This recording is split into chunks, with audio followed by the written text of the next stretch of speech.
Salut, c'est Pépette. En 1872, Jules Verne publie Le Tour du monde en 80 jours. Alors, son héros, Phileas Fogg, réussit un pari jugé irréaliste. Dans la vraie vie, une journaliste américaine, Nellie Bly, s'engage à faire mieux. Encore plus surréaliste pour l'époque, vu que c'est une femme.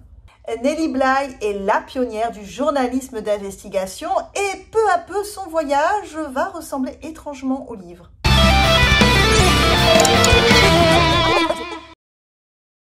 Impossible de raconter cette incroyable aventure sans vous parler d'abord de l'impétueuse Nellie. Elizabeth Cochrane naît en Pennsylvanie en 1864. Issue d'une famille bourgeoise, la mort de son père à l'âge de 6 ans marque la fin du bonheur. La famille s'appauvrit et Elizabeth sait qu'elle finira soit gouvernante, soit dame de compagnie. Mais elle rêve de mieux. Elle voit rouge lorsqu'elle lit dans un journal local que les femmes qui travaillent, donc les femmes comme elle, sont une monstruosité. Elle envoie une lettre de réponse incisive signée par une orpheline solitaire. Le rédacteur en chef est tellement impressionné qu'il lui propose de l'embaucher si elle écrit un article qu'il va lui plaire. Elle écrit sur le divorce, Il la recrute. Pour ne pas que sa plume fasse du tort à sa famille, elle choisit un pseudonyme, Nellie Bly. Oui, alors, elle n'a pas froid aux yeux, ses enquêtes sont acérées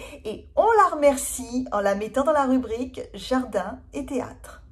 Et là, vous vous demandez, mais d'où vient ce stylo? Et vous avez raison, je l'ignore moi-même, c'est la fatigue.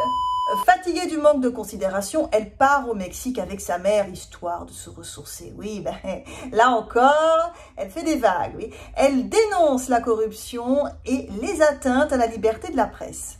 On la somme de rentrer chez elle si elle ne veut pas se faire arrêter. Nellie décide d'aller enfin là où on appréciera son talent, New York. Après avoir harcelé Joseph Pulitzer pendant 3 jours, il lui promet un poste au New York World si elle arrive à se faire interner dans un hôpital psychiatrique pour une enquête exclusive.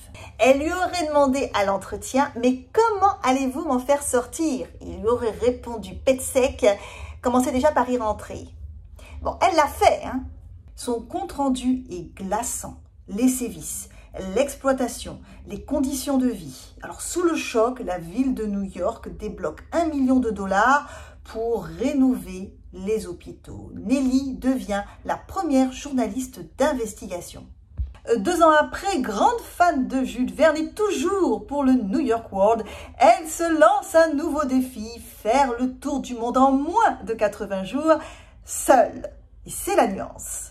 C'est du suicide, comme le lui rappelle galamment un collaborateur. Oui, non, parce qu'elle aura besoin d'un protecteur, Et puis, elle va partir avec beaucoup de bagages, comme toute femme qui se respecte. D'ailleurs, elle ne parle qu'anglais. Comment va-t-elle se faire comprendre? Non, seul un homme peut accomplir un tel exploit.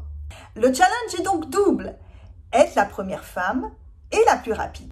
Elle entame son périple le 14 novembre 1889 avec un seul bagage et une seule robe. Oui, le petit clin d'œil aux collègues. Elle fait escale à Amiens où réside Jules Verne, en grande fan. Très enthousiaste, il l'accueille à la gare avec son épouse. Jules Verne la trouve jeune, jolie, mince comme une allumette.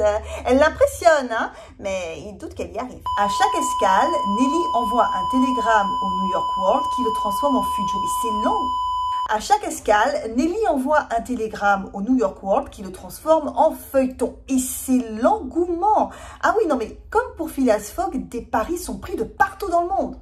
Je vous avais dit que la réalité allait rejoindre la fiction. Eh bien, une concurrente est envoyée par le Cosmopolitan Magazine. Elizabeth Bisland, qui va faire le tour, mais dans le sens inverse. Alors, je ne vous dis pas la pression. Le temps est long pour Nellie, qui se demande si elle reviendra un jour chez elle. Mais elle garde le moral, et elle en profite pour s'indigner dans ses articles sur la misère du monde. Talonnée par Elizabeth Bisland, Nellie remporte la course le 24 janvier 1890 après un périple de 72 jours, 6 heures, 11 minutes et 14 secondes. George Train la battra quelques mois plus tard, mais qu'importe, la petite écrira un livre et va épouser un milliardaire alors...